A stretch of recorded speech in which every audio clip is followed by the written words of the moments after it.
Good evening, good evening evening, sir. Good evening, good evening sir. Good evening. Start करो videos.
हाँ, अब बताओ पिछली बार क्या किया था।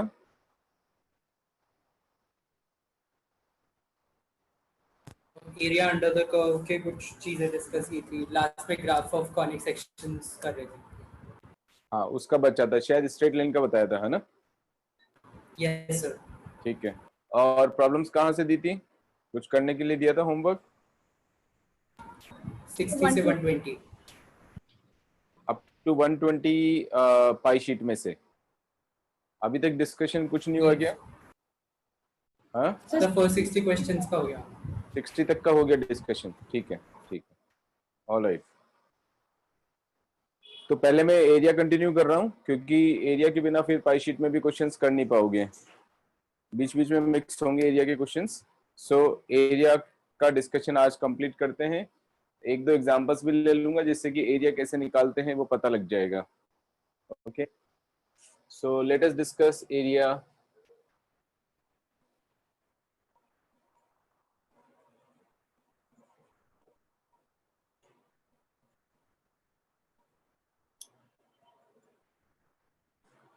कर्व स्केचिंग हम लोग कर रहे थे पिछली बार, कि हम लोग कर्व को कैसे स्केच करेंगे, फंक्शन को कैसे स्केच करेंगे to find the required area, है ना। कॉनिक सेक्शन वाला पार्ट हमारा बचा था, तो स्ट्रेट लाइन मैंने उसमें करा दिया था। सर्कल ले लेता हूं। सर्कल सर्कल का equation x square plus y square is equal to a square अगर हम लेते हैं, तो इसका सेंटर ओरिजिन होता है और रेडियस ए हो जाएगा।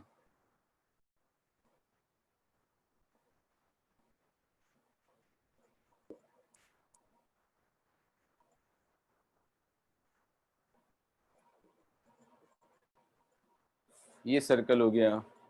अगर हम सर्कल का इक्वेशन x माइनस एच का whole square plus y minus k का whole square is equal to r square लेंगे, तो इस सर्कल के लिए सेंटर h कोमा के हो जाएगा, रेडियस r हो जाएगा।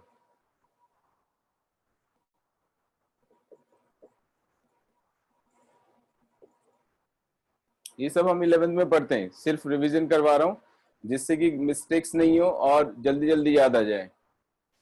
सिमिलरली अगर मैं सर्कल का इक्वेशन लेता हूँ x square plus y square plus 2gx plus 2fy plus c is equal to 0। तो इसका सेंटर हो जाएगा माइनस जी माइनस एफ, और रेडियस हो जाएगा root of g square plus f square minus c. ये इसका रेडियस हो जाएगा।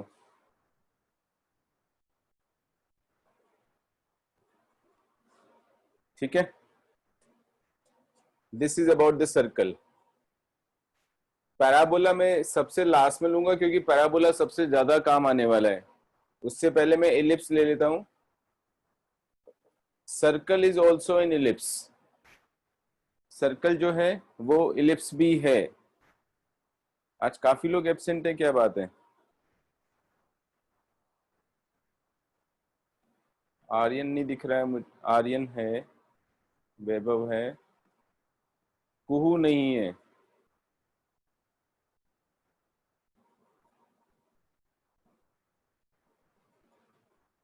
सौम्या वीडियो नहीं चल रहा है क्या?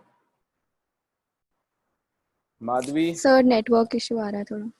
माधवी?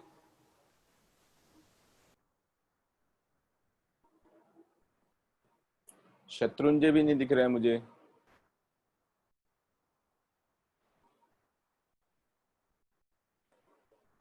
एलिप्स, एलिप्स में देखो क्या होता है। अगर हम standard equation of the ellipse लेते हैं, x square by a square plus y square by b square is equal to 1, where a is more than b. वैसे भी हम ए को, जो बड़ा क्वांटिटी होता है उसी को बड़ा लेके चलते हैं। तो फिर इस एलिप्स के लिए x axis, y axis,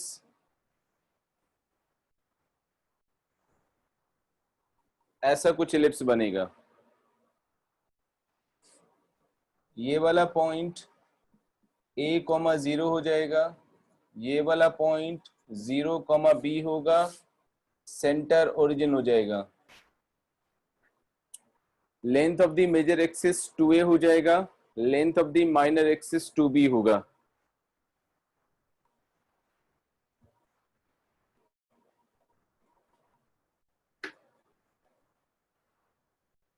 centre 0 0 पे होगा। अगर हम इसमें थोड़ा सा चेंज कर दें, मींस वाई स्क्वायर के नीचे बड़ा वाला क्वांटिटी यूज करें, एक्स स्क्वायर के नीचे छोटा वाला क्वांटिटी यूज करें, that is x square by b square plus y square by a square is equal to 1। Of course a is bigger than b. तो ये कॉन्जुगेट इलिप्स बनेगा। Conjugate ellipse में major axis हम ये Y axis लेंगे और minor axis x axis ले लेंगे। इस बार ये वाला पॉइंट 0 कॉमा ए होगा, this is b comma 0, origin is the center।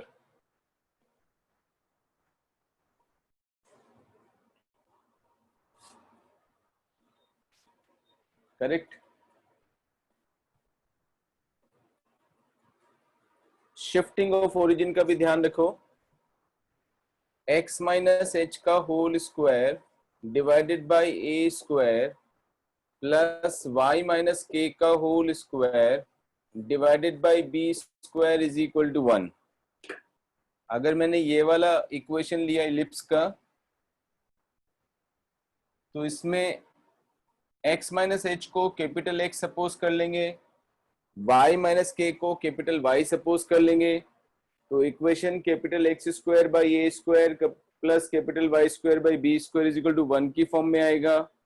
That means capital X is 0, capital Y is 0, would be the center. That again means center is at h comma k. अब h comma k कहीं भी हो सकता है पूरे plane में, but definitely जो इसकी एक्सिस होंगी, major axis will be parallel to x axis, minor axis will be parallel to y axis. तो सपोज h कॉमा के मैंने यहां कहीं ले लिया, ये h कॉमा के हो गया, तो फिर इलिप्स ऐसा बनेगा, ऐसा कुछ इलिप्स बन जाएगा। h कॉमा के पे सेंटर शिफ्ट हो जाएगा and accordingly we will work.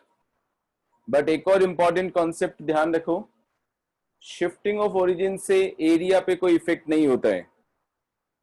अगर यही वाला इलिप्स में यहां ओरिजिन पे बनाता तब भी एरिया सेम रहेगा, और यही वाला इलिप्स मैंने h कॉमा के पे सेंटर लेके बनाया तब भी एरिया सेम ही रहेगा। तो shifting of origin doesn't affect the area of the curve. Next, hyperbola.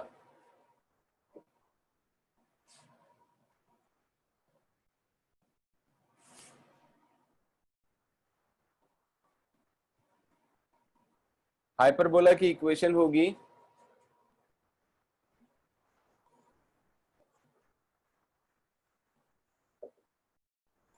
Hyperbola x square upon a square minus y square upon b square is equal to 1।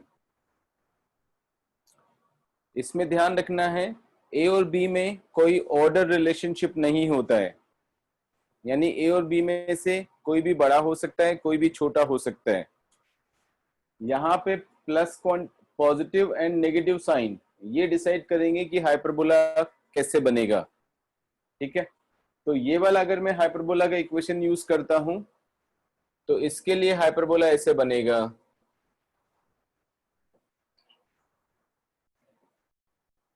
Hyperbola बनाने के लिए हमेशा दो असीमटॉट्स बनाते हैं, जिससे कि ध्यान रहे कि हाइपरबोला इनके अंदर बनना चाहिए। Asymptote is a line which intersect the curve at infinity. तो ये हाइपरबोला हमारा ऐसा बनेगा।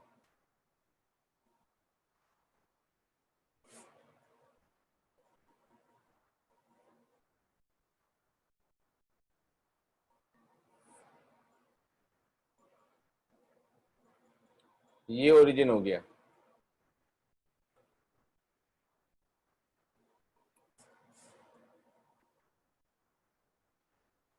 a कॉमा 0,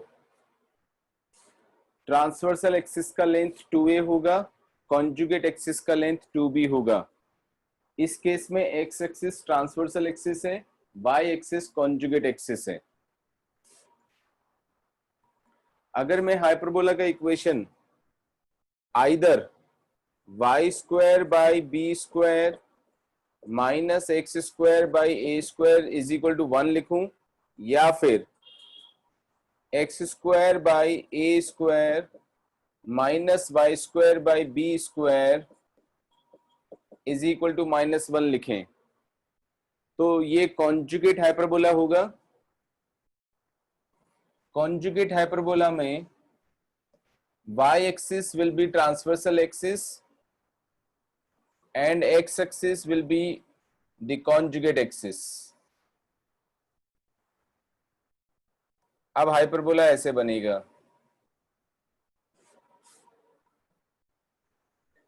दोनों ब्रांच मिला के वन कंप्लीट हाइपरबोला होता है, इंडिविजुअल ब्रांच हाइपरबोला नहीं होता है पूरा।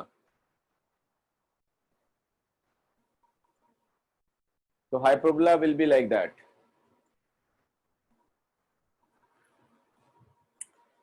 एक और केस बचा है, x y is equal to c square और x y is equal to minus c square. Sir नीचे का प्लीज मत हटाना sir. X y is equal to c square and x y is equal to minus c square, दोनों को बोलते हैं rectangular hyperbola. X y is equal to c square और x y is equal to minus c square. Rectangular hyperbola में asymptotes के बीच में angle जो होता है वो 90 डिग्री होता है। तो x y is equal to c square ऐसे बनेगा, x axis and y axis they themselves are the asymptotes. तो ये x y is equal to c square का स्केचिंग हो गया. X y is equal to minus c square second and fourth quadrant में बनेगा.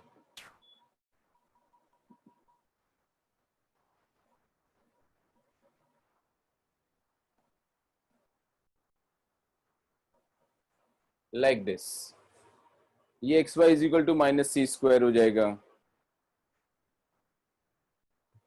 Simple सा reason है, x into Y का वैल्यू नेगेटिव आ रहा है, तो एक पॉजिटिव एक नेगेटिव होना चाहिए. तो वो या तो सेकंड क्वाड्रेंट में है या फोर्थ क्वाड्रेंट में है.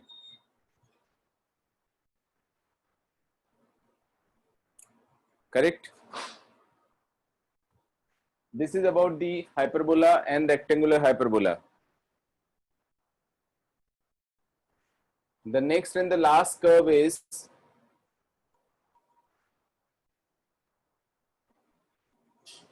parabola.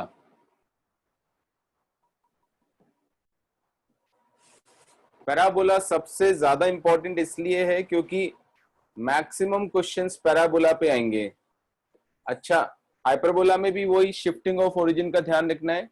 सेम कॉन्सेप्ट है जो कि इलिप्स में था, शिफ्टिंग ऑफ ओरिजिन.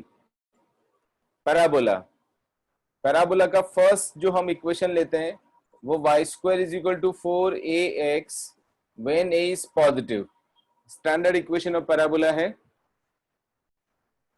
इसका जब हम कर्व बनाएंगे तो वो ऐसे बनेगा. एक्स एक्सिस को एक्सिस ऑफ द पैराबोला बोलेंगे, वाई एक्सिस को टेंजेंट एट वर्टेक्स बोलेंगे, ओरिजिन इज द वर्टेक्स. बाकी किसी क्वेश्चन में कुछ ज्यादा इंफॉर्मेशन की जरूरत होगी तो मैं उसी समय बता दूंगा. अगर मैं इस इक्वेशन को y square is equal to 4ax, a को नेगेटिव ले लेता हूं. a जो है वो इसका डायरेक्शन डिटरमाइन करता है. तो इस बार पैराबोला का जो ओपनिंग है वो नेगेटिव एक्स एक्सिस की तरफ हो जाएगा, this way. Origin is the vertex of the parabola.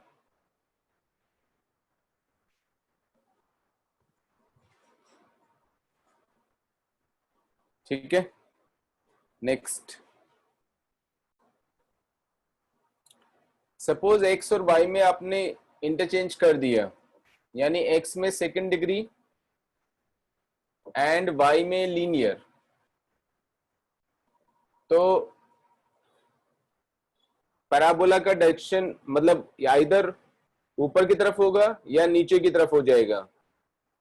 X square is equal to 4ay, a is positive. तो पैराबोला ऐसे बनेगा.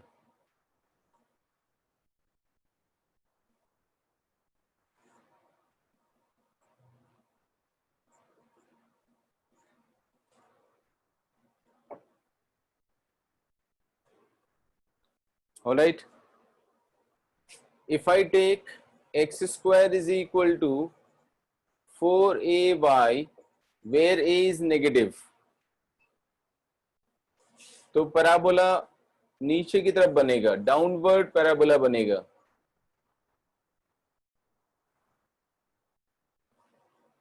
ऐसे बन जाएगा.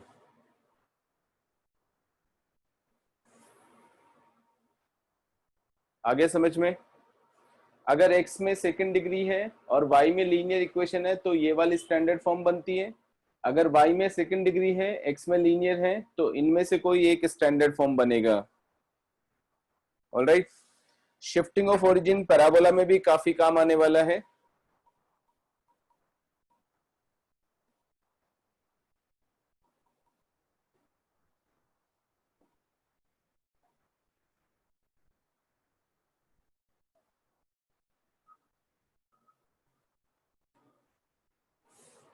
सपोज मैंने लिया y, वही सेकेंड डिग्री y में ले रहा हूं, y minus k whole square is equal to 4a x minus h।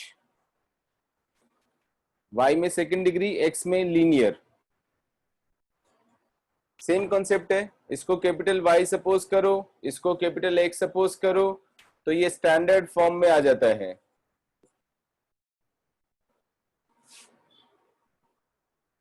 इसका A का जो साइन है वो डिसाइड करेगा कि पैराबोला का ओपनिंग किस साइड में होगा, और जो वर्टेक्स होगा वो capital X is 0 and capital Y is 0। तो वर्टेक्स जो है पैराबोला का वो small x is equal to h, small y is equal to k हो जाएगा। ये सिर्फ समझाने के लिए बताया मैंने, अदरवाइज डायरेक्टली आना चाहिए। h कॉमा k वर्टेक्स हो जाएगा। अब h कॉमा k कहीं भी हो सकता है, बट ऑफ कोर्स क्योंकि राइट हैंड में यूज करता हूं तो मेरे लिए वो फर्स्ट क्वाड्रेंट में बनाना थोड़ा इजी हो जाता है, दो इट्स नॉट नेसेसरी, कहीं भी हो सकता है। तो h कॉमा के हमने यहां कहीं ले लिया, तो पैराबोला ऐसे बन जाएगा इफ a इज पॉजिटिव। इस बार ये वर्टेक्स हो जाएगा, यहां पर मैं a को पॉजिटिव बोल देता हूं। The axis of the parabola will be parallel to x-axis and the tangent at the vertex will be parallel to y-axis.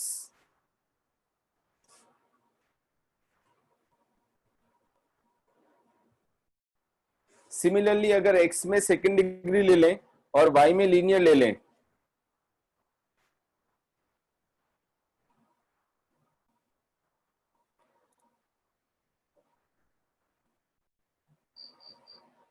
x में सेकेंड डिग्री लिया और y में लीनियर ले लिया, that means x minus h का whole square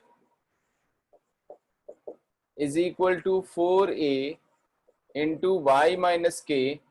suppose a is negative this time, a को मैंने negative ले लिया,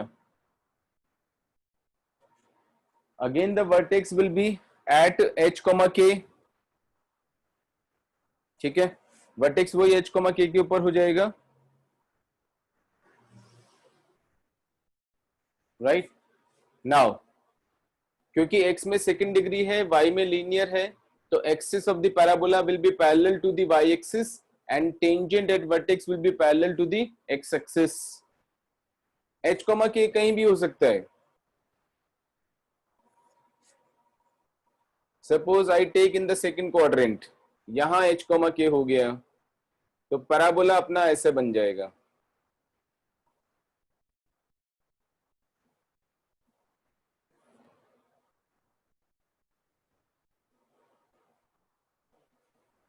h comma k will be here.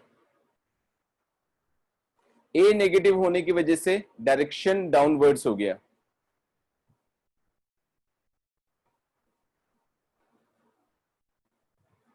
Alright, तो ये मैंने थोड़े से कर्व स्केचिंग समझाया है, ब्रीफ में समझाया। ऑफ कोर्स आई एक्सपेक्ट कि कॉनिक सेक्शन सबने पढ़ा हुआ होगा, 11th स्टैंडर्ड का टॉपिक है इसलिए। फिर भी जहां जहां जो भी चीज काम आएगी मैं फिर से बता दूंगा when we draw the curve. Correct, करूं आगे प्रोसीड। नाउ एरिया निकालने के लिए ये प्री रिक्विजिट्स हैं, लेकिन कुछ कॉमन सेंस तो मैंने बोला है कि हर जगह पर यूज होगा। Do not ever forget common sense, using your common sense everywhere. वो तो लाइफ में हर जगह पे काम आने वाला है, हर जगह पर। तो सबसे बड़ा थ्योरम या सबसे बड़ा थ्योरेटिकल जो कॉन्सेप्ट है वो कॉमन सेंस है, वो हर जगह यूज करना है। ऑलराइट, सो क्योंकि एरिया जो होता है वो पॉजिटिव होता है, और डेफिनेट इंटीग्रल पॉजिटिव भी हो सकता है और नेगेटिव भी हो सकता है।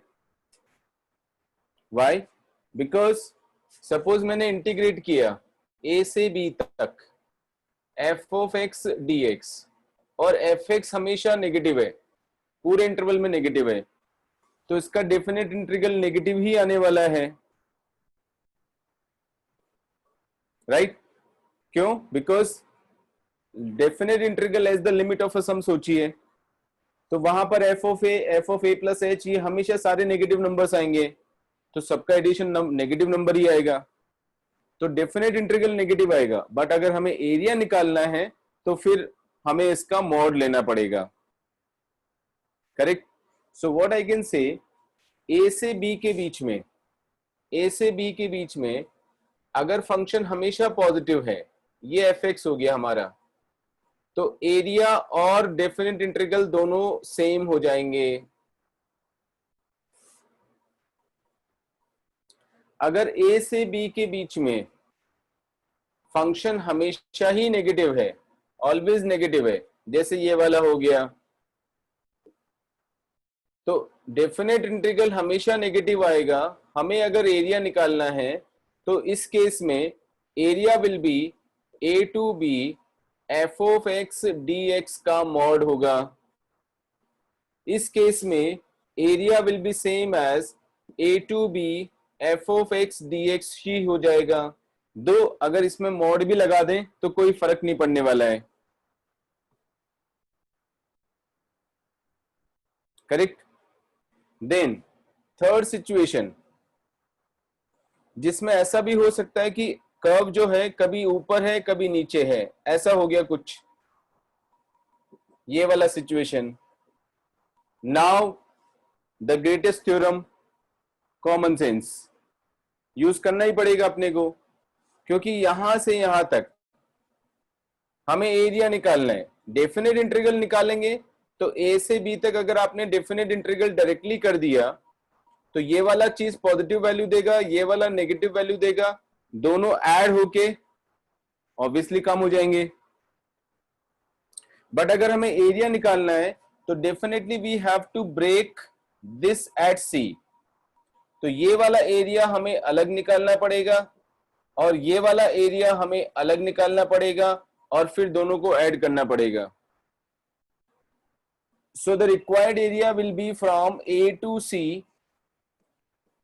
f of x dx plus C to B f of x dx का मॉड, ऐसे निकालना पड़ेगा हमें एरिया। इसमें भी मॉड लगा देंगे तो फर्क नहीं पड़ेगा, बट एक साथ लेके मॉड नहीं लेना है, नहीं तो वो कम हो जाएगा।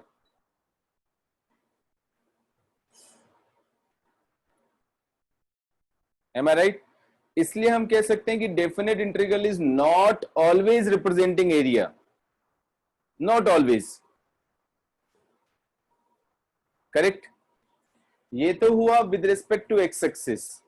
कभी कभी ऐसा होता है कि with respect to y axis area निकालना आसान हो जाता है। तो सपोज हमारे पास ऐसा कुछ कर्व आ गया, यूं आ गया कर्व,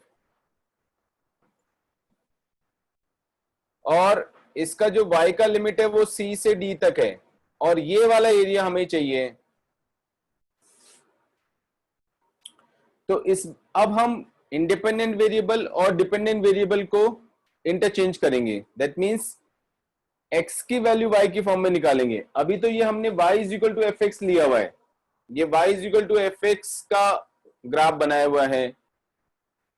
इस सिचुएशन में x is equal to f of y निकालेंगे और ये y के लिमिट c और d लगा देंगे, तो ये जो एरिया है वो आ जाएगा c से d F of y dy का मॉड। उस वहां पर भी y एक्सिस के रिस्पेक्ट में भी ये सब चीजें सिचुएशन सोचनी है हमेशा।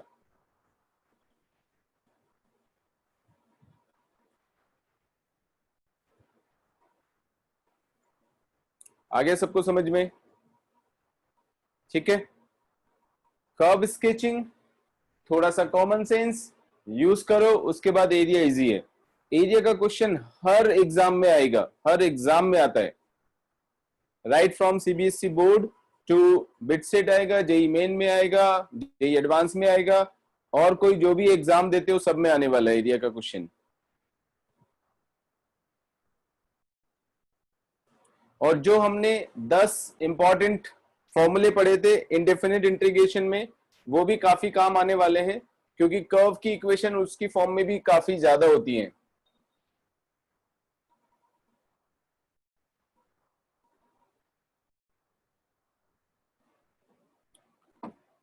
Now let us take few examples.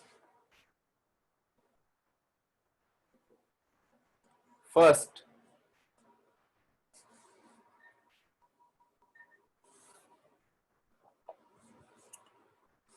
prove that the area in the first quadrant enclosed by the x-axis, the line x is equal to y root 3 and the circle is this much.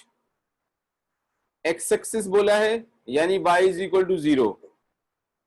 एक तो ये वाला equation of the curve हो गया.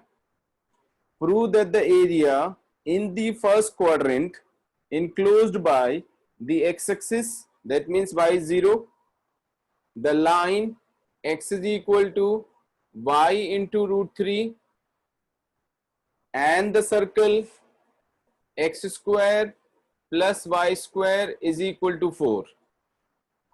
इन तीनों से जो enclosed area है वो हमें निकालना है.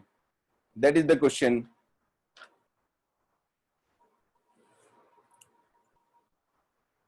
बोलो क्वेश्चन क्लियर है? Let us see. सबसे पहले कर्व स्केचिंग करेंगे. X axis, y axis, origin. y is equal to 0, यही लाइन हो गई. ये वाली लाइन है y is equal to 1 by root 3 into x. Origin से पास हो जाएगी. स्लोप 1 बाई रूट 3 हो गया. दैट मीन्स 30 डिग्री का एंगल बनेगा. करेक्ट. तो ये लाइन मैंने ऐसे बना दी. y is equal to x by root 3. X square plus y square is equal to 4. Circle हो गया जिसका सेंटर ओरिजिन पे होगा. रेडियस 2 हो जाएगा. So this is 2,0.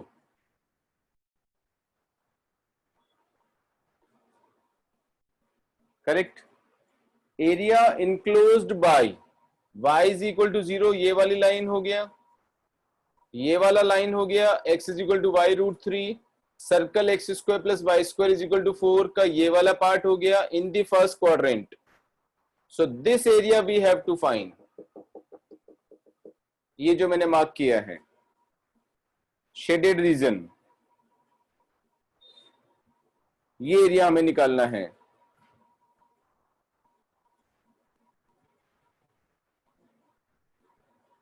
करो proceed. Let us see how to do that.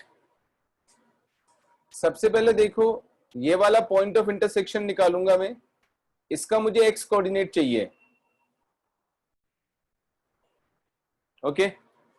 2-3 चीजें समझा रहा हूं, अच्छी तरह से समझना है प्रॉब्लम को. ओके. तो ये लाइन और सर्कल का पॉइंट ऑफ इंटरसेक्शन है. तो लाइन और सर्कल की इक्वेशन को हम सॉल्व करेंगे. राइट. तो लाइन और सर्कल की इक्वेशन को मैंने सॉल्व किया. y का वैल्यू x बाई रूट 3 डाल दिया. X square plus x square by 3 is equal to 4. 3 plus 1 4, 4 x square by 3. X square का वैल्यू 3 आ गया.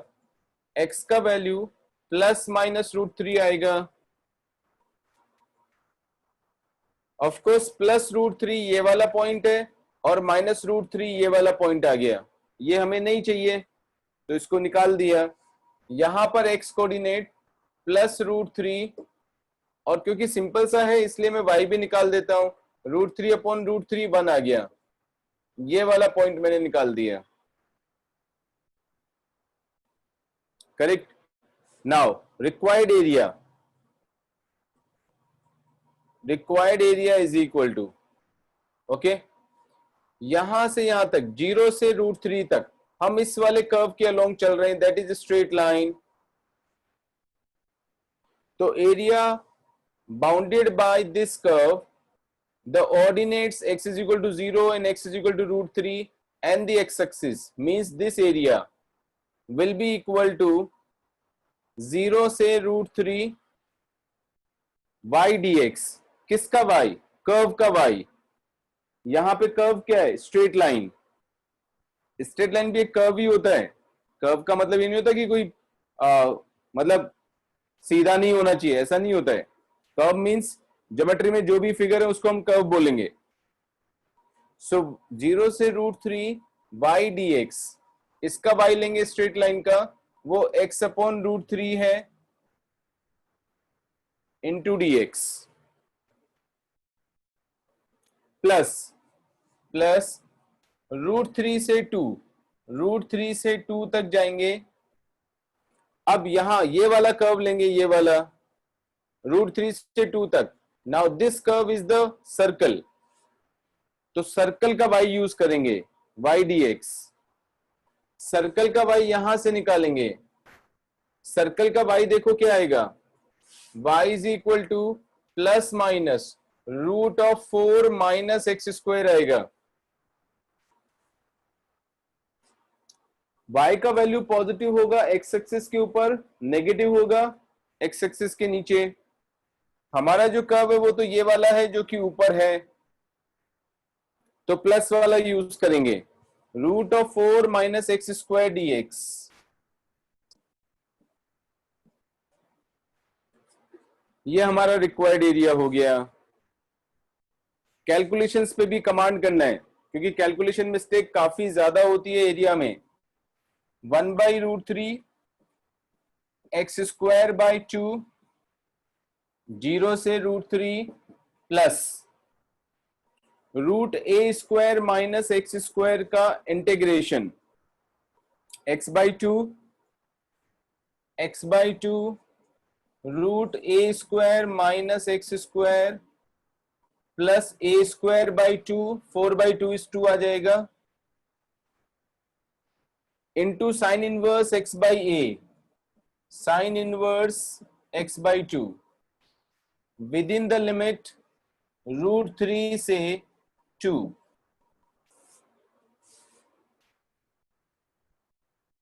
Alright, this is equal to, यहां से देखो √3 का स्क्वायर किया 3 आ गया, 3/2 आ जाएगा, 3/2 अपॉन √3 यानी √3/2 आएगा, प्लस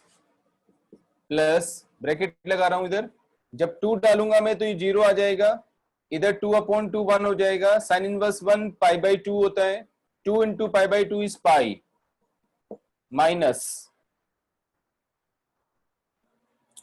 अब पूरे में √3 डालेंगे x का वैल्यू, ब्रैकेट लगा दो जिससे कंफ्यूजन नहीं हो, √3 का स्क्वायर 3 हो जाएगा, 4 माइनस 3 इज 1 हो जाएगा, √3/2 plus √3/2 sine inverse √3/2 is π/3, so 2 π/3, bracket closed. Simplify करेंगे तो √3/2 कट गया, पाई माइनस 2 π/3 यानी π/3 इज द रिक्वायर्ड आंसर।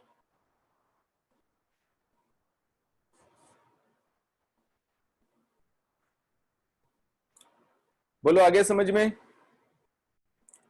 बोलना है, ऑनलाइन क्लास में बैठे हो? यस,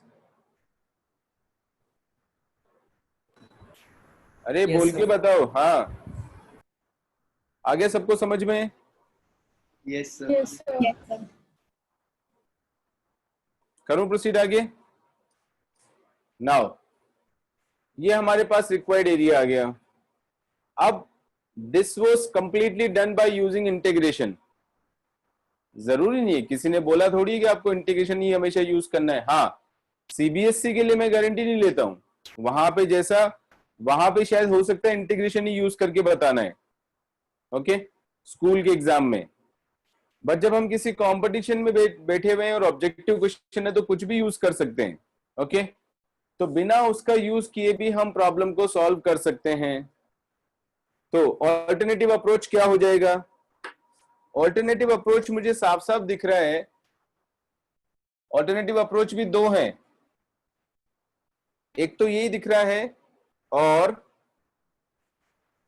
ये जो रिक्वायर्ड एरिया है उसमें मैं इस ट्राइंगल का एरिया निकालूं प्लस ये वाला एरिया ऐड कर दूं, ये वाला जो सर्कल से बाउंडेड है। ट्राइंगल का एरिया निकालने के लिए हाफ बेस इंटू हाइट होता है, तो हाफ इंटू बेस, बेस का वैल्यू हो गया √3 इंटू हाइट हो गया 1, y coordinate is 1। Correct, check कर सकते हो। यहां पे ट्राइंगल का एरिया वही √3/2 आया था, यहां पे सेम चीज है प्लस, लेकिन ये एरिया निकालने के लिए मुझे वापस इंटीग्रेशन यूज करना पड़ेगा। ये वाला जो एरिया आ रहा है वो ये वाला होगा पूरा, दैट मीन्स π/3 माइनस का √3/2। तो इस वाले पार्ट को हमने इंटीग्रेशन से निकाल दिया, इसको डायरेक्टली निकाल दिया। ऐसा भी हम लोग यूज कर सकते हैं।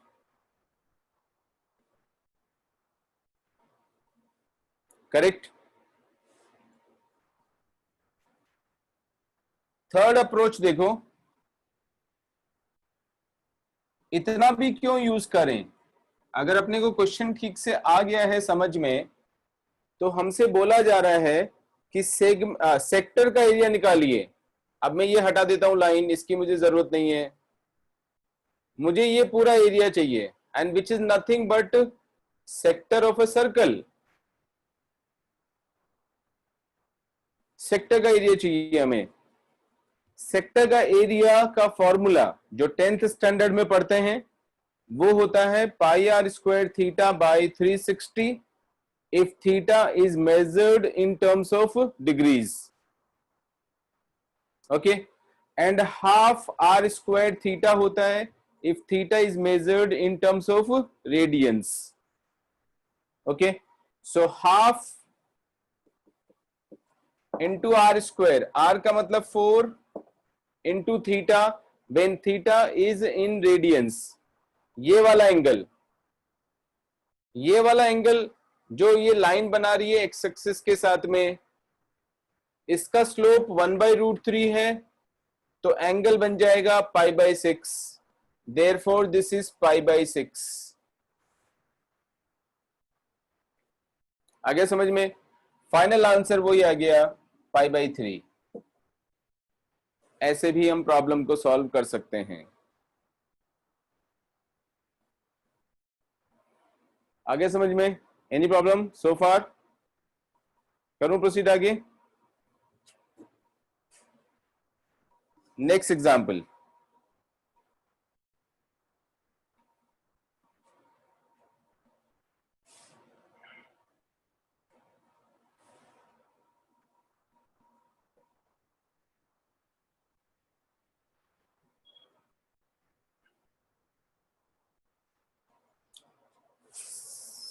another example.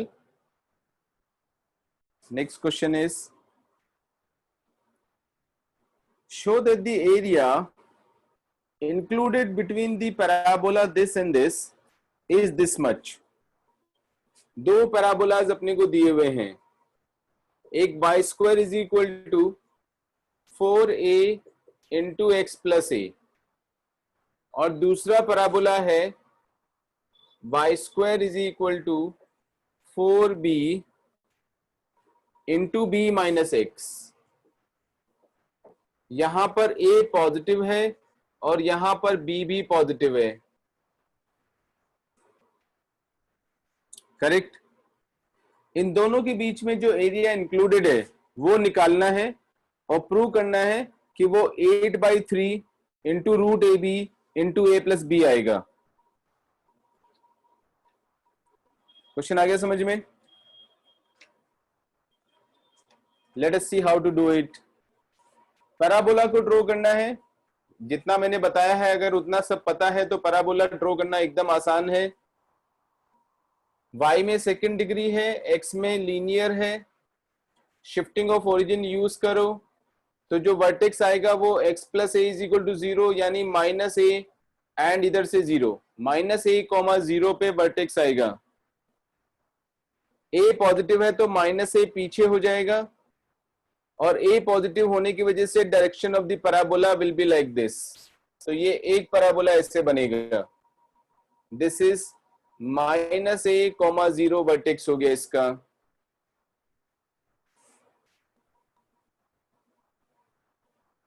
करेक्ट।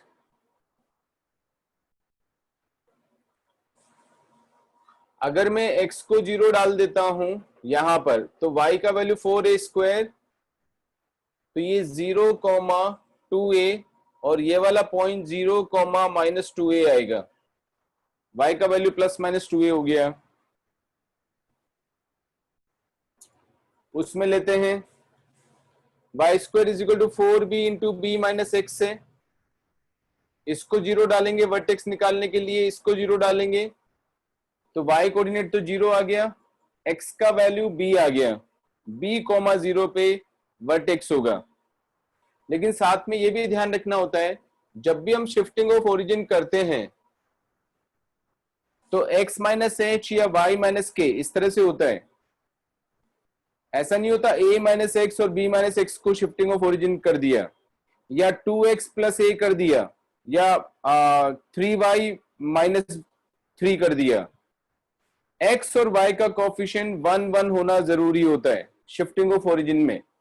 देयरफॉर इस इक्वेशन को हम ऐसे लिखेंगे, माइनस कॉमन निकाल दो, माइनस का 4b × x - b। अब वर्टेक्स प्रॉपर्ली निकल जाएगा, तो b,0 तो इसका वर्टेक्स हो गया, b,0 इसका वर्टेक्स हो गया। ठीक है, b,0 वर्टेक्स हो गया और बाहर नेगेटिव साइन आ गया इधर, इसका मतलब ये कोएफिशिएंट नेगेटिव हो गया क्योंकि b पॉजिटिव है, तो डायरेक्शन इधर की तरफ हो जाएगा, ऐसे बनेगा ये।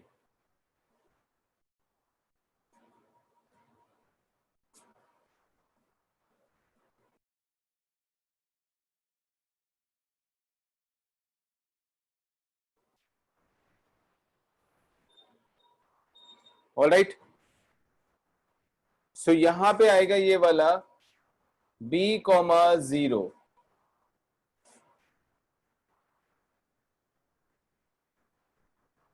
सबको क्लियर हो गया क्या कॉन्सेप्ट?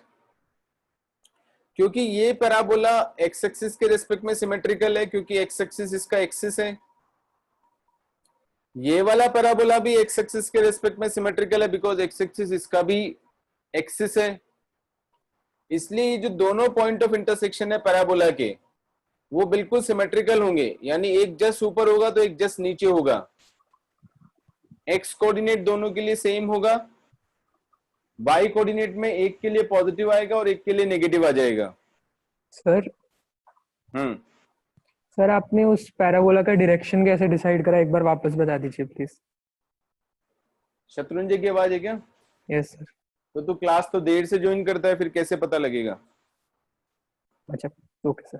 हाँ, ज्वाइन कर लिया था क्या तूने जब पैराबोला पढ़ा रहा था मैं? नहीं सर। तो फिर उसमें देखना वीडियो में। Okay sir. जब a नेगेटिव होता है, यहाँ पर जो a होता है 4a, a नेगेटिव होता है तो डायरेक्शन चेंज हो जाता है। अब यहां से दोनों का पॉइंट ऑफ इंटरसेक्शन निकालेंगे, यहां से यहां तक का एरिया निकालेंगे, इसका डबल करेंगे क्योंकि नीचे भी सेम आएगा, और फिर यहां से यहां तक का एरिया निकालेंगे, उसका भी डबल कर देंगे क्योंकि नीचे वाला एरिया भी सेम ही चीज है।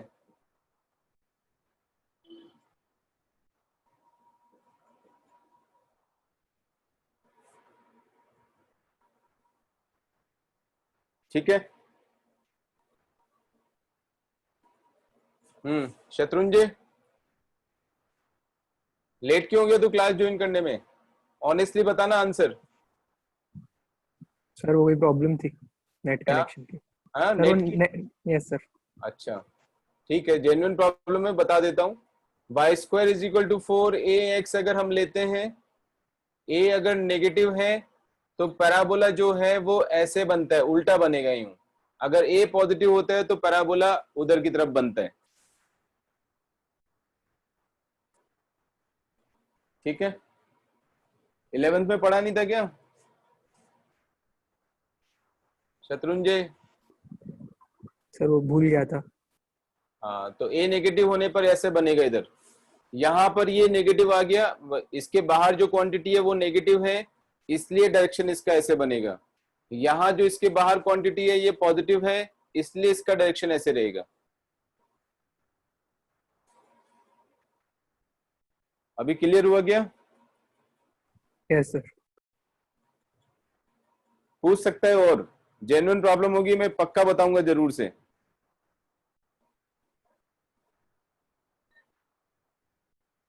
करूं प्रोसीड? Yes sir. ठीक है, बीच बीच में वीडियो बंद कैसे हो जाते हैं? विशाखा का चल रहा था, अनवी का चल रहा था, कुहू का भी था, माधवी का भी चल रहा था, सबके बंद हो गए। एब्सेंट कौन है आज? एक चलो देखते हैं।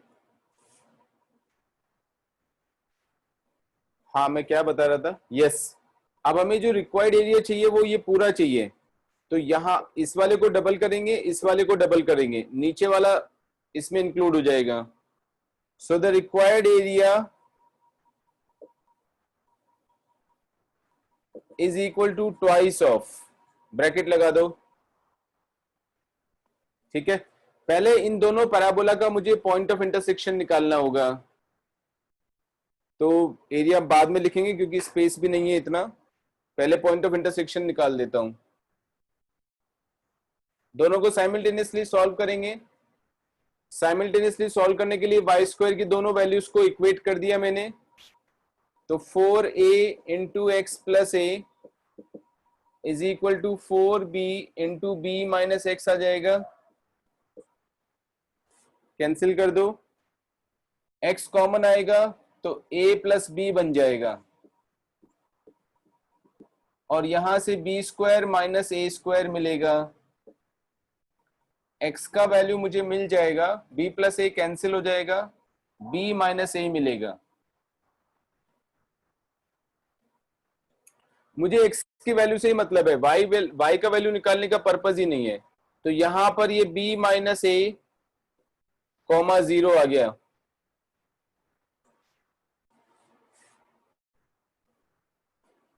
ठीक है, देयरफॉर रिक्वायर्ड एरिया नाउ निकालेंगे।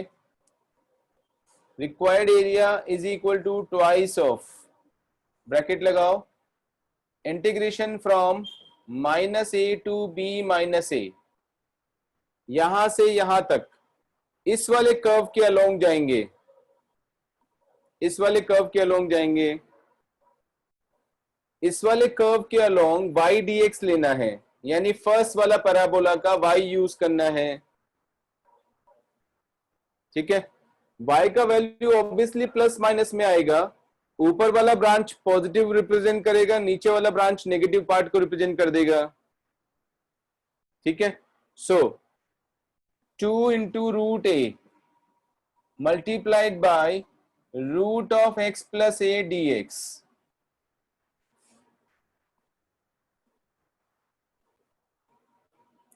प्लस प्लस यहां पर b माइनस ए है x कोऑर्डिनेट, यहां से यहां तक जाएंगे तो b आएगा, और इस कर्व के अलोंग चलेंगे तो area under this curve with the x axis ordinates this and this. इसका y यूज करेंगे, इसका y मैं यहां से लेने वाला हूं, so 2 into root b into root of b minus x dx।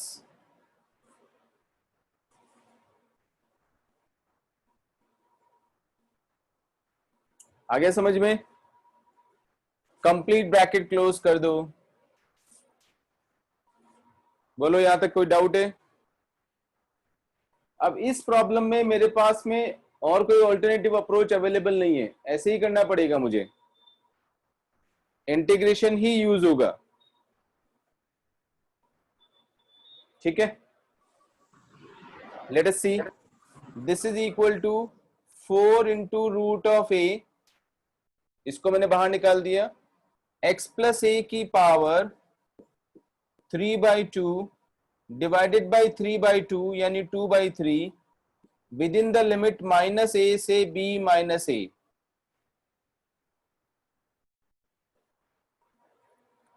Plus 2 root b multiplied by b minus x, linear function of x ही है, raise to the power 3/2 upon 3/2 यानी 2/3।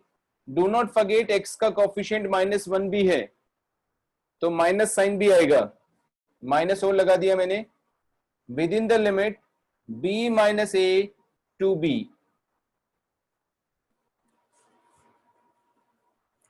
Rest of the part is all mechanical, जितना जरूरत था मैंने बता दिया। Upper limit डालेंगे, माइनस करके लोअर लिमिट डालेंगे, उसमें अपर लिमिट डालेंगे, माइनस करके लोअर लिमिट डाल देंगे, सिंप्लीफाई करेंगे। सिंप्लीफाई पूरा करना है, मेरा पर्पस यहाँ पे टाइम सेव करना है, इसलिए वो वाला पार्ट सिंप्लीफाई नहीं कर रहा हूं जो खुद कर सकते हो तुम लोग। That is simple manipulative simplification.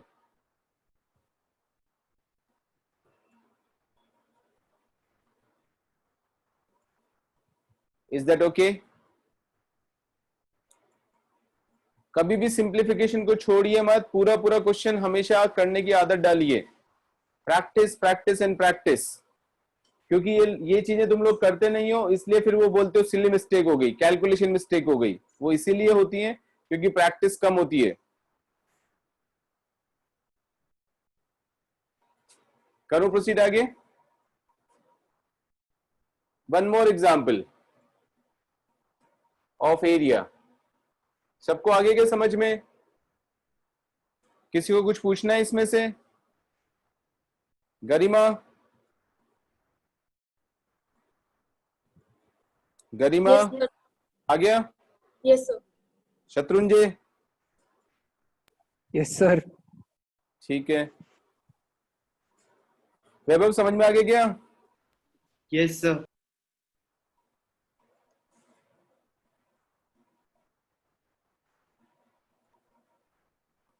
Next question.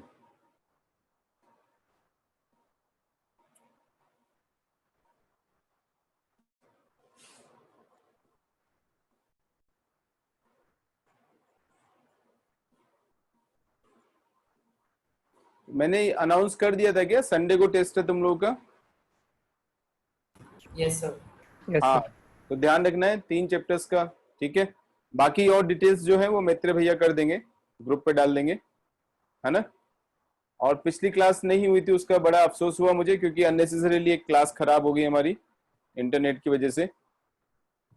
तुम लोगों को तो अच्छा लगा होगा शायद, चलो अच्छा हुआ पीछा छूटा आज, है। फालतू 1.5 घंटे की बकवास नहीं सुननी पड़ेगी। नहीं, अक्षय देखो कितना हंस रहा है। नहीं सर, क्या मेरे भी गई हुई थी सर लाइट वैसे तो, लेकिन ऐसा भी नहीं है सर। क्या बोल रहे हैं? नहीं सर, ऐसा नहीं है ऐसा नहीं है तो कैसा है? सर, बस ब्रेक मिल गया, होमवर्क कंप्लीट कर लिया। तेरे को भी अफसोस हुआ क्या क्लास नहीं हुई? सर अफसोस तो नहीं, अफसोस तो नहीं हुआ होगा पक्का, है ना। होमवर्क कंप्लीट किया सर मेरा। हाँ, इतना मिला हुआ कि चलो आज बहुत दिनों बाद एक रिलैक्सेशन मिल गया। एक्चुअली क्या होता है, मैं इस तरह की रिलैक्सेशन देना नहीं चाहता हूँ, उससे एक तो आदत भी खराब होती है, और दूसरा कई बार इमरजेंसी में जब छुट्टी लेनी होती है ना, तो फिर वो और ज्यादा डिले हो जाता है मामला। तो वो रिलैक्सेशन हमेशा इमरजेंसी पर्पस के लिए रखना चाहिए हमें, नॉट फॉर कैजुअल पर्पस। खैर एनीवे, वो अपने हाथ में नहीं था इसलिए कुछ कर नहीं सकते थे उसमें। नेक्स्ट एग्जांपल ले रहा हूं। Find the area enclosed by the curves this and this. 3x square plus 5y is equal to 32 and y is equal to mod of x minus 2.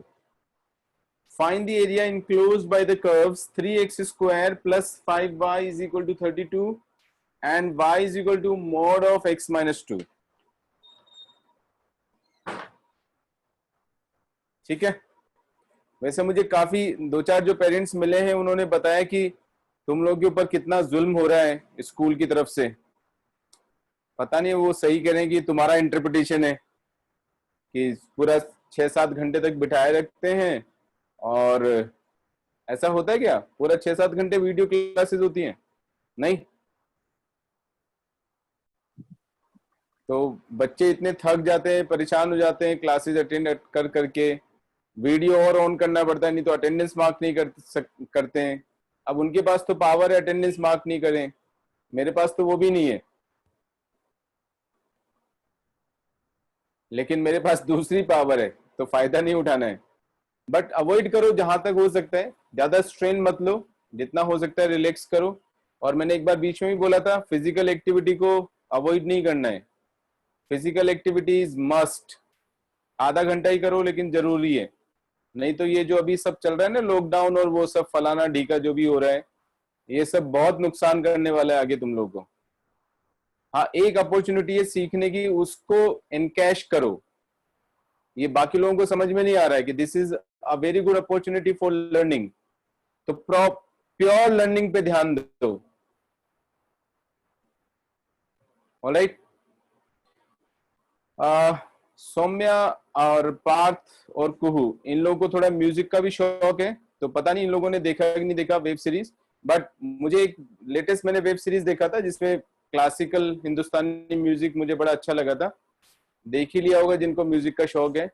But जो भी चीज मुझे अच्छी लगती है मैं स्प्रेड करने की कोशिश करता हूँ उसको। तो बंदिश बेंडिट्स जो वेब सीरीज है Amazon प्राइम पे, I would strongly recommend to watch if you are a fan of Indian classical music.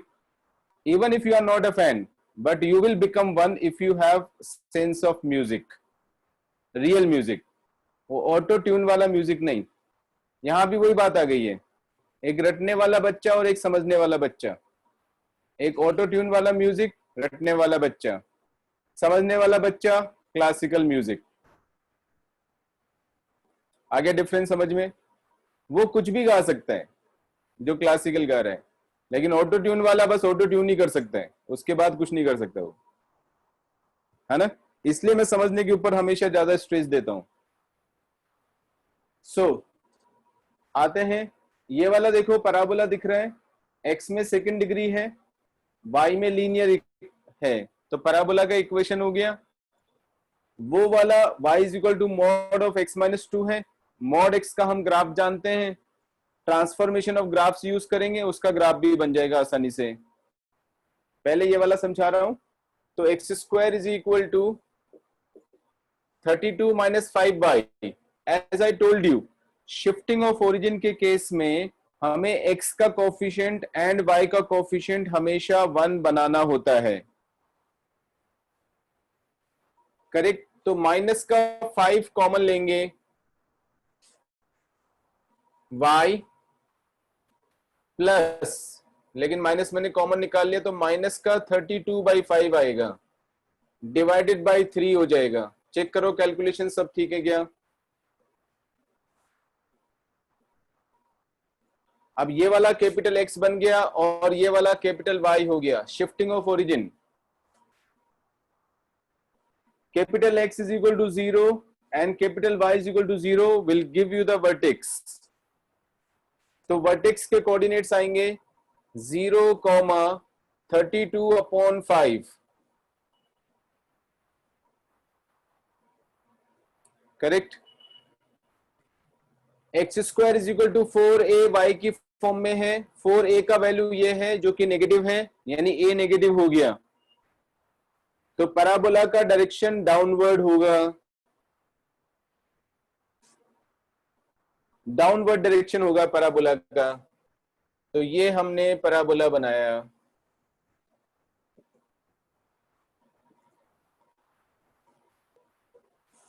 Zero comma 32/5, 0,32/5, 6 point something कुछ होगा और डाउनवर्ड होगा, ऐसे पैराबोला बनेगा।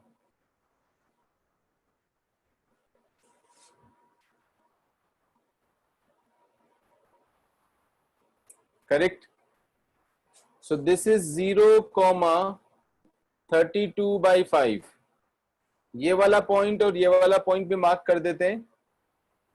इसके लिए y को 0 डालेंगे, x का वैल्यू आएगा ±√32/3.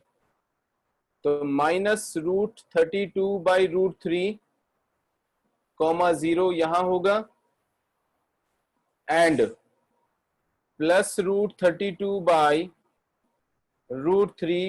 0 यहां आ जाएगा.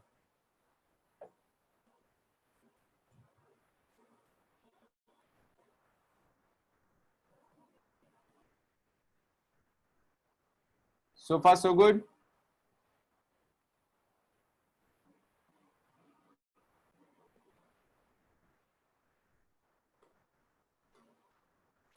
करूं proceed? Now y is equal to mod x. y is equal to mod x का ग्राफ तो ऐसे बनता है. अब रिकॉल करो, पिछली बार बताया था मैंने, पिछली क्लास में जो भी हमारी क्लास हुई थी, कि अगर f of x plus a का ग्राफ बनाना है, x की जगह पर x plus a आपने रिप्लेस कर दिया, तो हॉरिजॉन्टली जो ग्राफ है वो शिफ्ट हो जाता है a डिस्टेंस से a के ऑपोजिट डायरेक्शन में.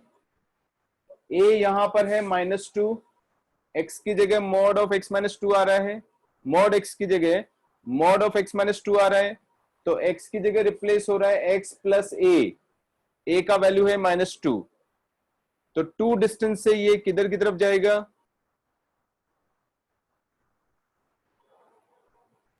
आगे शिफ्ट होगा या पीछे शिफ्ट होगा? आगे की तरफ. आगे की तरफ शिफ्ट हो जाएगा. करेक्ट. अब देखते हैं 2. यहां पे देखो √32/3, रूट ऑफ 10 पॉइंट समथिंग होगा, जिसका वैल्यू root of 3 root of 10 point something, तो 3 पॉइंट समथिंग आ जाएगा.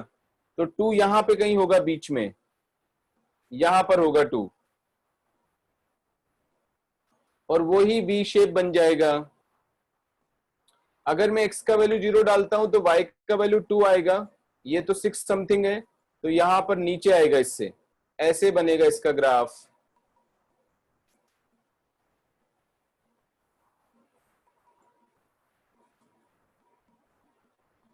ओके. ध्यान रखना है 2 से कम होने पर इसका वैल्यू देखो, इसका रीडिफाइन करोगे तो y is equal to x - 2 if x is greater than और equal to 2, -x + 2 if x is less than 2, ऐसे होगा. तो फॉर लेस देन 2 इसका इक्वेशन है y is equal to -x + 2. For more than और equal to 2 इसका equation है y is equal to x - 2.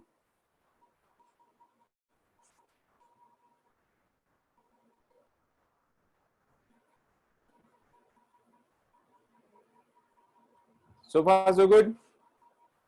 Now question ये था, area bounded by these 2 curves. ये नहीं लिखा हुआ था कि area bounded by the curve and the x axis, ऐसा नहीं लिखा हुआ था. ठीक है, तो ध्यान रखो, area bounded by these 2 curves. इस वाले कर्व की बाउंड्रीज ये वाली हो गई, इस वाले कर्व की बाउंड्रीज ये वाली हो गई. तो area bounded by these 2 curves is this much. ये वाला एरिया है जो हमें निकालना है.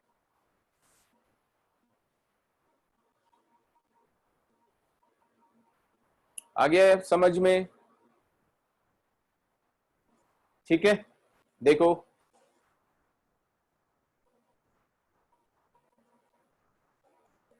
नाउ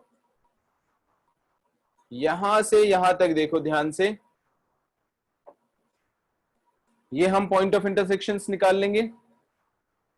पैराबोला की इक्वेशन को y is equal to -x + 2 के साथ सॉल्व करूंगा तो ये वाला पॉइंट मिलेगा मुझे, ये वाला. Let us solve. 3 × x² + 5 × -x + 2 is equal to 32.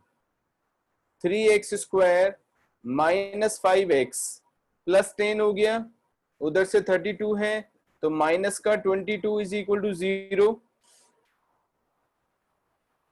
ठीक है, फैक्टराइजेशन याद आ रहा है क्या कुछ? 66 हो जाएगा ये वाला. Is the factorization possible? Yes, sir. Sir, minus 11x or plus 6x. Correct. So 3x square minus 11x plus 6x minus 22 is 0. x common निकालेंगे, 3x minus 11 plus 2 कॉमन निकाल दो, 3x minus 11 is 0. x का value आएगा either -2 और 11/3. 11/3 तो origin के उधर होगा, तो ऑब्वियसली यहां पर x का वैल्यू -2 ही होगा. -2, 0.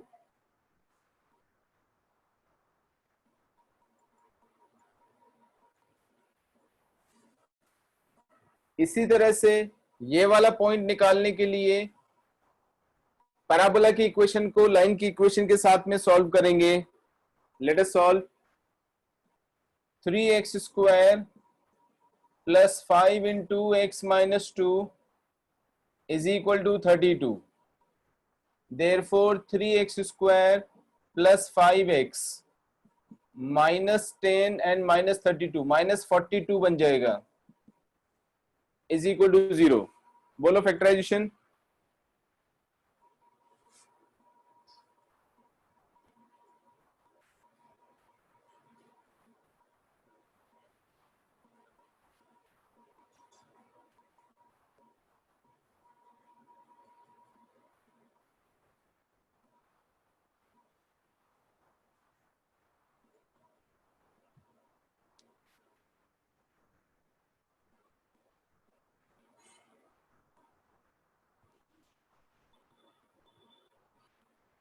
So 14x minus 9x.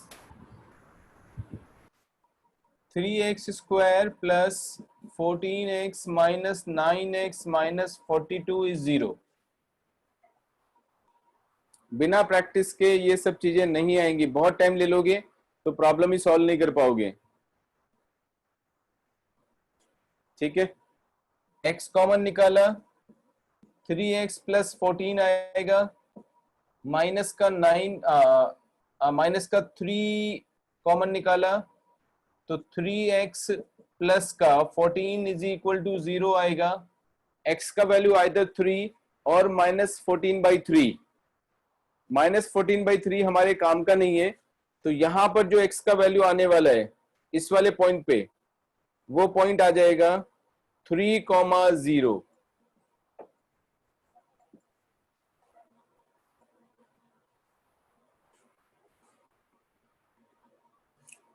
So far so good.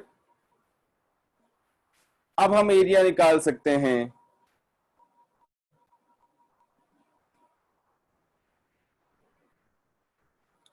Now to find the required area, how do we proceed? Let us see. Therefore, required area is equal to, देखो -2 से 3 तक पूरा हम पैराबोला के अलोंग चलेंगे ऐसे, तो पैराबोला का y लेंगे, फिर सब्ट्रैक्ट करेंगे. -2 से 2 तक लाइन के अलोंग चलना है, एंड 2 से 3 तक इस वाले लाइन के अलोंग चलना है. इन दोनों को हम सब्ट्रैक्ट कर देंगे तो रिक्वायर्ड एरिया आ जाएगा. आगे समझ में? ये जो दोनों एरियाज हैं, ये वाला और ये वाला, ये चाहो तो ट्राइंगल के एरिया से भी निकाल सकते हो, इंटीग्रेशन से भी निकाल सकते हो, और area of the triangle half base into height उससे भी निकाल के सब्ट्रैक्ट कर सकते हैं. करेक्ट. मैं इंटीग्रेशन से कर रहा हूं. -2 से 3 y dx. किसका y? पैराबोला का y. पैराबोला का y यहां से निकालूंगा. 32 minus 3x square divided by 5 into dx.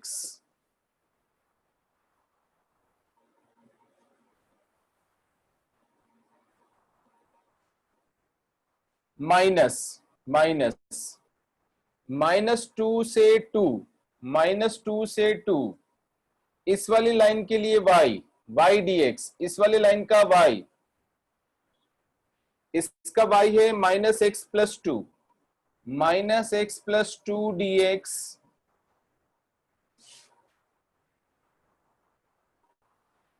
Minus 2 से 3, 2 से 3 y dx, इस वाले लाइन का y, ये वाला लाइन का y, इस वाले लाइन का y है x - 2 dx, and now we are done. आगे बस बिल्कुल मैकेनिकल है, सारे पावर फॉर्मूला लगेंगे, इंटीग्रेट करो, लिमिट्स लगा दो प्रॉपरली, कैलकुलेशन प्रॉपर करो, and we are done.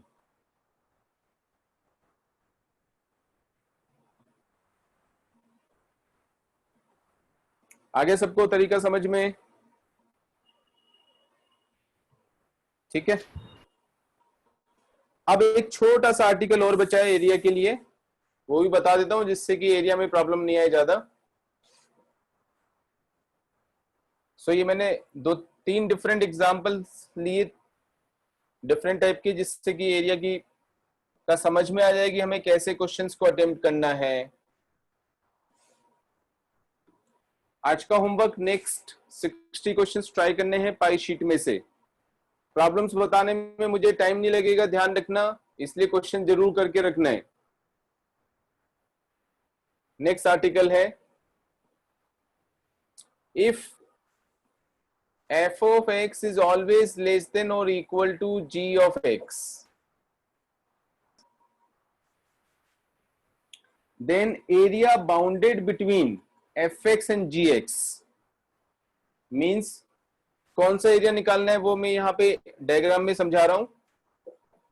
x axis, y axis, यहां ये भी लिख देता हूं, for all x belongs to close interval a b, fx हमेशा gx से छोटा है, ऐसा हो गया. gx कभी कभी fx के इक्वल है, अदरवाइज बड़ा है, ऐसा कुछ हो गया. a से b के बीच में x का वैल्यू a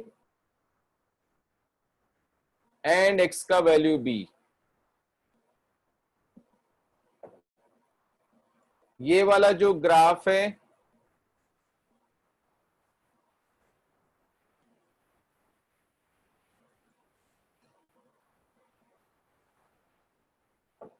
ये वाला fx का है नीचे वाला, और ये वाला gx का है ऊपर वाला graph. And we have to find the area included between them, और जो भी बन रहा है ये वाला एरिया निकालना है.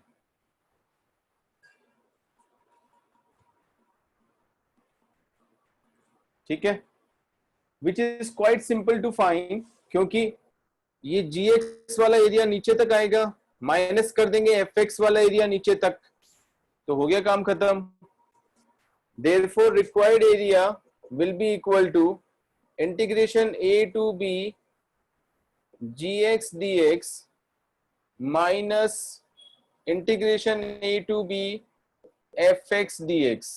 दोनों को कंबाइन करके हम लिख सकते हैं a to b gx minus fx dx, ऐसा हम लिख सकते हैं. लेकिन ध्यान से देखो, ये सिंपल था, ये सिंपल वाला केस बताया मैंने अभी, इसमें मैंने fx और gx दोनों को ही पॉजिटिव लिया हुआ है for the entire interval above the x axis. तो अब हमें ये एग्जामिन करना पड़ेगा whether this result is true when fx and gx are always negative, as well as when fx and gx are sometimes positive and sometimes negative. क्या तब भी ये वैलिड है क्या? पहले इसके लिए कंफर्म करो. ये समझ में आ गया है तो आगे प्रोसीड कर रहा हूं.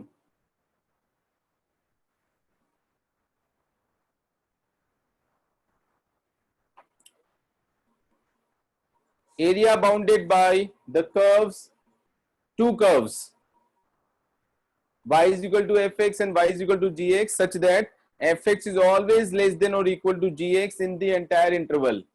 Then the area would be given by a to b gx minus fx dx. Of course mod is लगाना है by default जब भी जरूरत पड़े. इस केस में जरूरत नहीं है क्योंकि दोनों ही पॉजिटिव नंबर्स हैं. पूरे इंटरवल में fx और gx दोनों ही पॉजिटिव हैं. नाउ दूसरा केस लेंगे जब दोनों नेगेटिव हो जाए. fx छोटा है, ध्यान रखना है, gx से. ऐसा ग्राफ बनेगा. ये वाला y is equal to g x है और ये वाला y is equal to f x है और हमें ये वाला एरिया निकालना है जब दोनों नेगेटिव हो गए पूरे इंटरवल में. तो मैंने फिर से क्लेम किया इस केस में integration a to b gx minus f of x dx का मॉड. तो क्या ये सही है?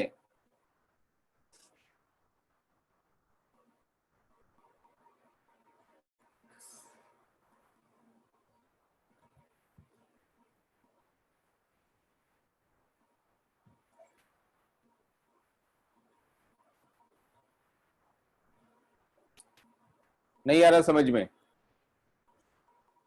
पॉजिटिव नेगेटिव ही हमें सबसे ज्यादा परेशान करता है सब जगह. इस वाले एक्सप्रेशन को ध्यान से रखो, देखो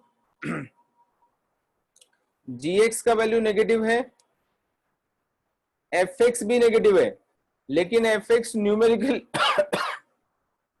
न्यूमेरिकली बड़ा है क्योंकि fx gx से नीचे है. करेक्ट. तो fx भी नेगेटिव है, वो नेगेटिव और ये नेगेटिव मिलके प्लस हो जाएगा और ये नेगेटिव ही रहेगा. ये वाला क्वांटिटी पॉजिटिव आएगा, ये वाला नेगेटिव है.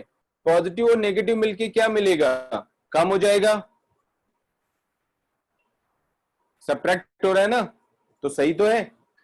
fx में से gx को अगर मैंने सब्ट्रैक्ट कर दिया तो यही तो बचेगा. इनफेक्ट मॉड भी लगाने की जरूरत नहीं है क्योंकि ये पॉजिटिव ही आएगा अगर मैं gx माइनस fx लिख रहा हूं तो. I could even write fx minus gx also. इससे कोई फर्क नहीं पड़ेगा, बस मॉड लगाना है बाहर अपने को. इसमें भी हम fx minus gx भी लिख सकते थे मॉड लगा के. Correct. So even when both the functions are negative throughout the interval, we have the same result.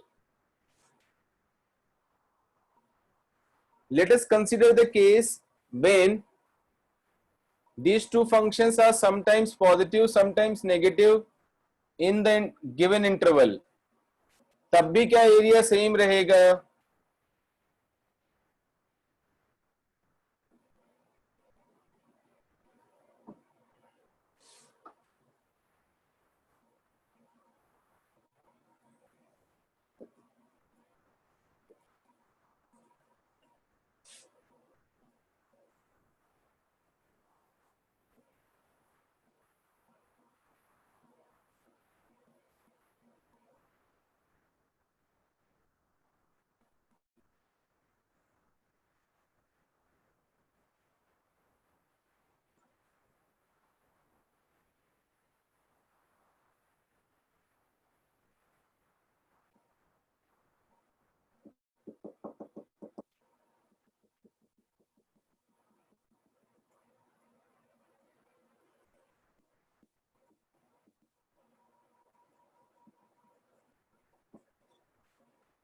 देखो जरा सिचुएशन को.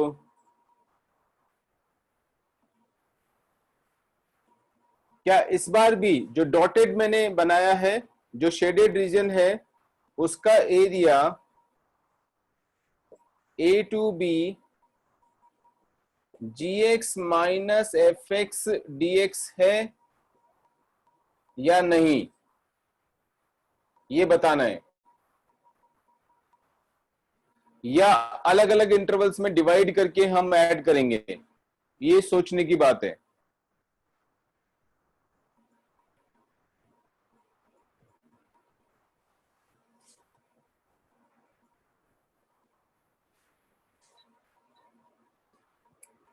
Anyone?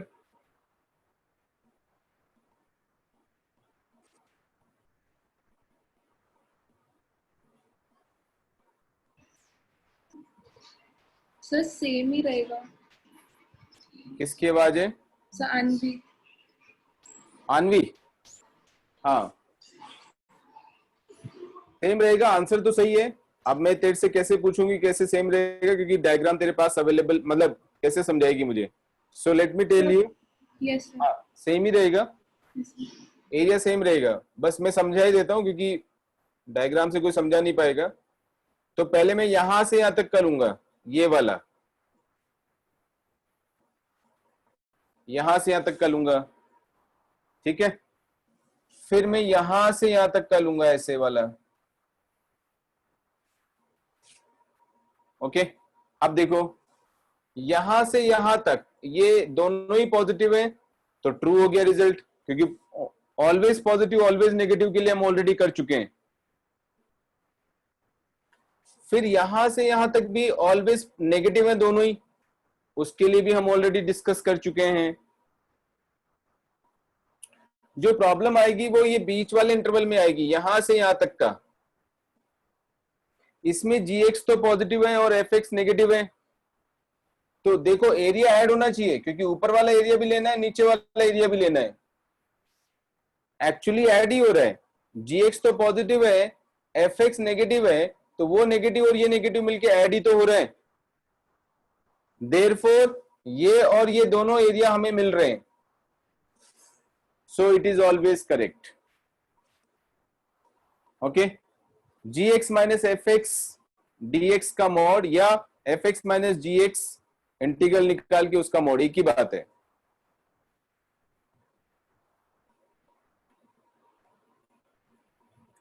So what is the final conclusion? The final conclusion is if one function say y1 and y2, इस बार अब fx और gx नहीं बोल के मैं y1 y2 यूज कर लेता हूं। एक फंक्शन y1 है और एक फंक्शन y2 है। एक फंक्शन हमेशा दूसरे फंक्शन से बड़ा ही है या उसके इक्वल है, ठीक है। तब area bounded between these two, area bounded by these two curves will be equal to a to b y1 minus y2 into dx का मॉड।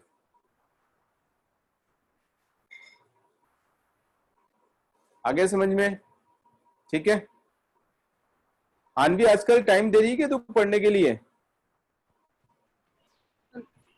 यस सर थोड़ा समझ रही है? 11th से कंपेयर कर अपने आप को। यस सर क्या? सर पहले से बेटर हुई अंडरस्टैंडिंग।